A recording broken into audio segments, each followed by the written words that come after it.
Bom dia, pessoal. Então, como eu havia prometido para vocês, eu ia gravar essa aula, então agora eu estou gravando aqui para vocês. Gostaria de dizer para vocês que nós temos 4 APCs durante o bimestre e que nós já estamos na APC 3, certo? Cada APC tem em média de 3 a 4 questões, são bem rápidas, bem práticas, mas é importante que vocês leiam, né? A leitura ela faz bem para a gente. Às vezes a gente pensa que vai demorar bastante para a gente fazer uma boa leitura ou fazer uma segunda leitura, mas às vezes acaba sendo bem rápido. Uma leitura dessa aqui, sei lá, uns 15 minutos, vocês conseguem fazer ela, conseguem fazer uma ou duas vezes. Mas o mais importante é a gente entender. Como eu falei para vocês nas aulas passadas, a filosofia política, nós estamos tratando da questão da teoria, a teoria de filosofia política. E a gente está tentando transpor essa teoria da filosofia política para a nossa prática, para o nosso dia a dia, para o nosso cotidiano. E, esse, e essa é uma parte importante. Então agora a gente vai decorrer sobre todos os teóricos que mais pensaram, que mais bateram a cabeça, propriamente dito, com relação à ideia da filosofia política. Então a gente vai começar então por Sócrates e os sofistas. O Sócrates, então, ele vai iniciar uma discussão muito importante. Essa discussão, ela se refere ao conhecimento do próprio homem, quando o ser humano, o Sócrates dizia que o grande mal da humanidade é a ignorância, mas não só a ignorância de conhecer o mundo, de conhecer as coisas, mas a maior ignorância que o Sócrates relatava era a ignorância de conhecer-se a si mesmo. Por isso que ele elaborou aquela famosa frase: conhece-te a ti mesmo. E nessa linha de pensamento, então, vocês vão observar no texto e vão perceber a ciência do homem. A ciência do homem foi o que norteou os questionamentos de Sócrates. O conhecer-se a si mesmo estava no auge da sua discussão. Sócrates não elaborou nenhuma teoria sobre política. Ele não teorizou, mas ele levantou questionamentos muito importantes, dizendo o seguinte: não importa o que tipo de projeto a gente vai pensar na sociedade, o que importa é quem vai executar, como que as pessoas estão, se elas estão preparadas ou não para exercer a arte do bem comum, porque política significa a arte do bem comum.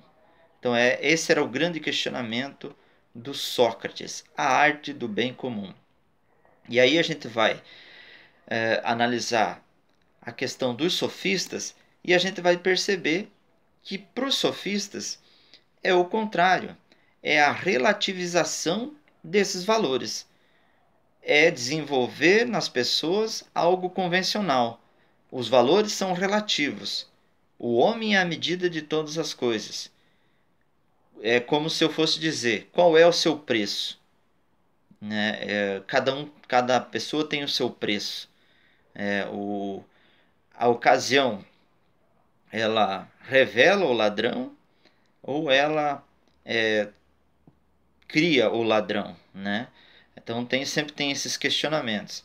E aí para os sofistas, né, não que eles defendiam isso, mas os valores eram relativos. Não tinha valor para cada sociedade. Então a questão dos sofistas a gente vai associar com o nosso cotidiano também. Os discursos políticos eles se referem muito a isso, muitas vezes. Como por exemplo, o meu objetivo maior é ganhar a eleição. Não importa se o meu discurso se ele é coerente, se ele é verdadeiro ou falso. O importante é que eu tenha que ter um bom discurso para mim ganhar a eleição. Então, esse é um dos pontos chaves da filosofia dos sofistas. Eles diziam que as pessoas deveriam de ser bons oradores para convencer as outras pessoas de que elas seriam melhores, vamos dizer assim. O Sócrates e os sofistas eles têm alguns pontos em comuns, né, por por trazer a questão do questionamento, pela valorização, inclusive até da filosofia, pela valorização da retórica, né, do discurso, dos argumentos. Isso é importante, mas nessa outra questão, nesse outro quesito, sobre uma questão mais ética, então a gente vai perceber que era bem diferente. Então seria isso, então, do Sócrates. Vocês vão lembrar da questão que o Sócrates também ele não quis se preocupar com a questão da existência dos deuses ou não. Ele não tentou desvendar esses mistérios entre o céu e a terra. Ele se preocupou mais do autoconhecimento do próprio homem, né? Como que uma sociedade poderia ser mais bem desenvolvida, tendo como base a peça mais importante, que é o próprio ser humano. O Sócrates, obviamente, ele foi criticado, ele foi acusado de estar corrompendo a juventude e foi condenado à morte, obrigado a tomar cicuta, né, que era um veneno da época, e porque a sociedade, com todos aqueles valores aristocratas, né, o Sócrates não foi muito bem aceito na sociedade de Atenas. Por isso ele foi condenado à morte. Mas Sócrates teve a chance de fugir, né? Então, né, mas ele não quis fugir como um covarde, como ele dizia. Ele preferiu ficar pela honra, né, da filosofia, né, do questionamento. Então seria isso. Mas lendo o texto vocês vão entender perfeitamente. Aí a atividade. A contribuição de Sócrates para a filosofia política consistia na ciência do homem. Nesse sentido, Sócrates defendia que um governo funcionaria melhor se fosse governado por pessoas mais bem preparadas interiormente, que não se deixam levar por vícios, vaidades e ganâncias, mas sim por virtudes. Escreva como isso pode contribuir para uma sociedade mais justa e igualitária. Então aí é livre, aí vocês vão escrever o que vocês achar que é certo. Será que uma pessoa formada ela está mais preparada para exercer? Será que uma pessoa mais estudada, vamos dizer assim, que nem a minha mãe dizia, ou que tipo de habilidade, na opinião de vocês, a pessoa tem que ter para ser um bom governante? Aí na número 2 vocês vão analisar a incorreta. Todas elas são corretas, exceto uma. Então, lendo o texto, vocês vão descobrir bem rapidinho, beleza? E aí, por último, então, nós temos o Platão e depois o Aristóteles. O Platão, eu não vou adentrar muito porque a gente já trabalhou a questão da República de Platão. Mas o mais importante de Platão é que a gente tem que perceber que ele foi o primeiro a elaborar a sistematizar a teoria da filosofia política, criando, né, principalmente sua obra, A República de Platão. Nessa obra, então, vai ser também um projeto pedagógico, né, de como que as pessoas poderiam se educar numa sociedade. Então, ele vai elaborar uma teoria se fundamentando nos vários pontos que ele acreditava que deveriam de acontecer para que uma sociedade fosse bem sucedida. Então, ele vai falar lá que os jovens têm que estudar, se prepararem para ser guerreiros, e os mais velhos devem se preocupar com a questão da administração. O Platão ele vai voltar o governo para o rei filósofo. Ele achava que o rei tinha que ser um filósofo, né? Porque tinha mais conhecimento, estava mais bem preparado. Porém, aqui a gente puxa uma questão aqui, que até ele foi criticado por muitos depois, inclusive até pelo Aristóteles, que diziam que, e muitos dizem até hoje, né, que não é só uma questão de conhecimento, é a pessoa mais bem formada, faculdade, doutor, etc.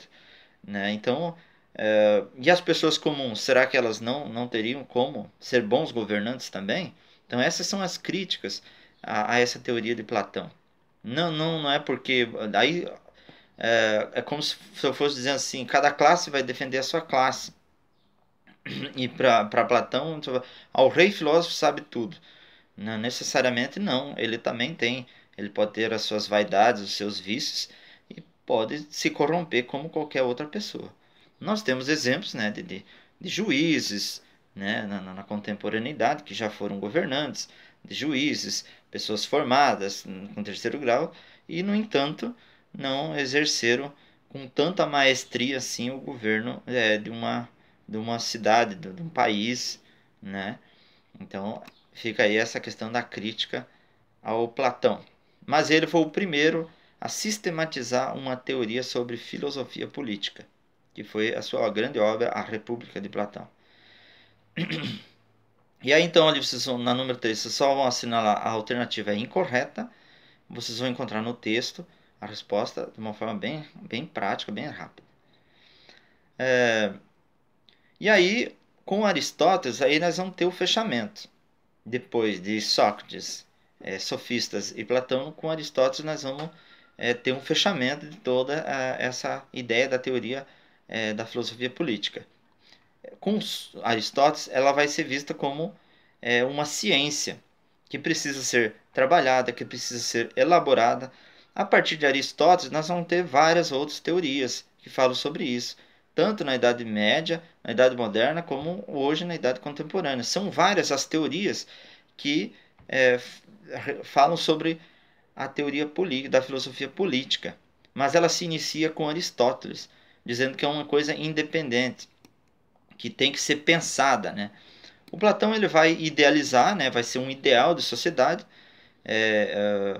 quase que uma utopia, né? Mas é um ideal de sociedade. Agora, com Aristóteles vai ser algo mais palpável, algo mais concreto, que a filosofia política, segundo Aristóteles, é algo que tem que ser pensado, porque não é algo simples, é uma coisa complexa. E aí é o Aristóteles que vai dizer que o ser humano é um animal político.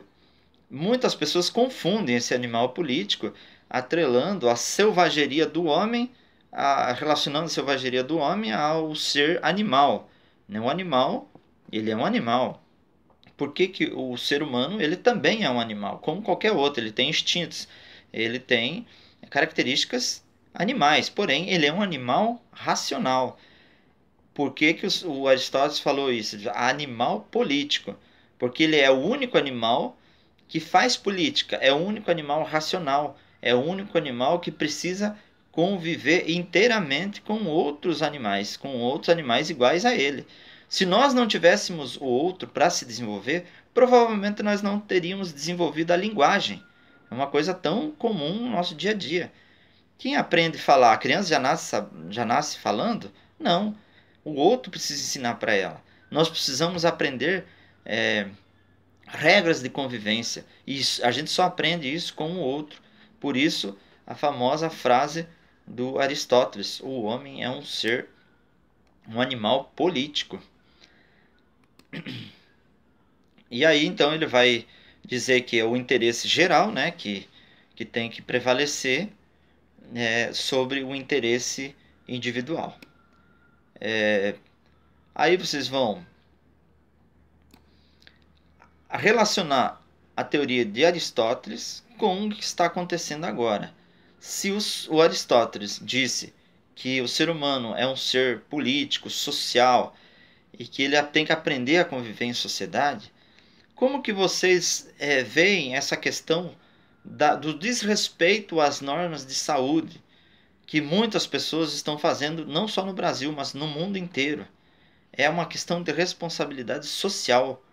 Muitos não, a gente percebe que não estão preocupados se vão passar o vírus adiante, é, se, é, se vai trazer o vírus para casa, né, de uma pessoa querida, se está contribuindo para que esse vírus circule e que a gente demore mais tempo ainda para voltar ao novo normal, como os especialistas tanto dizem. Então vocês vão relacionar essa ideia do bem comum que o Aristóteles defendia às atitudes das pessoas. Como que a gente tem que pensar as atitudes das pessoas? O que é o bem coletivo? O que é o bem comum? Será que todas as pessoas estão preparadas para isso? Certo? Então, pessoal, qualquer dúvida estou à disposição. Bom dia a todos.